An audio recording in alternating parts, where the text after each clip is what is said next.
ringkasannya. Kemudian dari hadis Jabir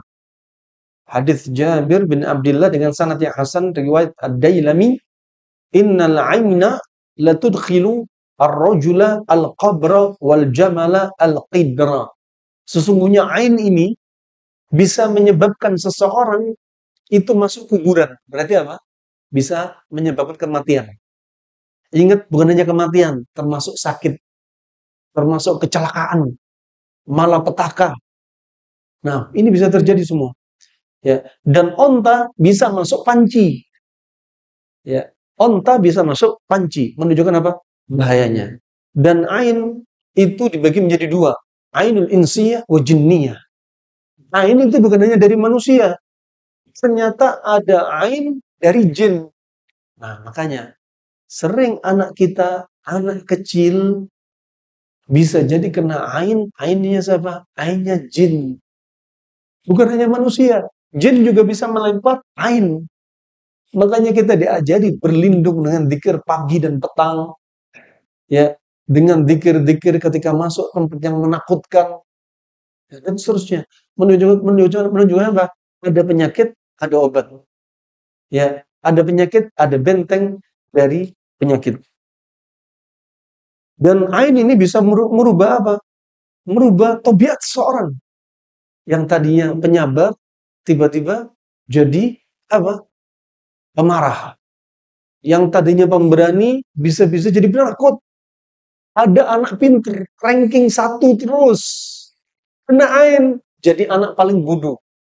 Ada satu ketika ada family dari keluarga istri datang dari kampung. Sudah sekitar 3 masuk sekolah. Kalau dengar suruh masuk sekolah, langsung dia gemeter. Sebelum datang ke rumah kami, saya minta tolong. Orang tuanya datang ke kelas, tolong teman-teman sekolahnya suruh wudhu semua. Kenapa? Anak ini cakep, cantik. Sekolah SD. Tolong teman sekelasnya suruh wudhu. Dan guru-gurunya suruh wudhu, wali kelas suruh wudhu. Subhanallah, saking yakinnya mendengarkan nasihat, langsung datang. Gak malu-malu. Tolong, saya minta air wudhu. Ya, saya dianjurin oleh seorang ustadz untuk minta air wudhu. Ya, untuk melakukan terapi pada anak saya. Semua dimandiin dengan izin Allah Subhanahu. Nah, ada kisah Syekh Mukbil rahimallahu taala punya murid. Di hadapan ribuan muridnya ada satu murid yang berdiri membacakan syair yang indah. Syair ini dilantunkan, dirangkai, diambil dari Al-Quran, diambil dari hadis, dirangkai tanpa melihat teks.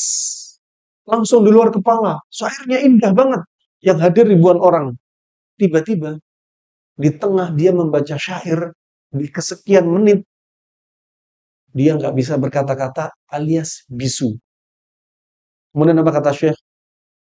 Hadirin di masjid nggak boleh ada yang keluar dari sekian banyak pintu. Kalian boleh keluar satu-satu dari pintu sekian banyak. Kalian wudhu, tampung air wudhu kalian. Ribuan orang nih.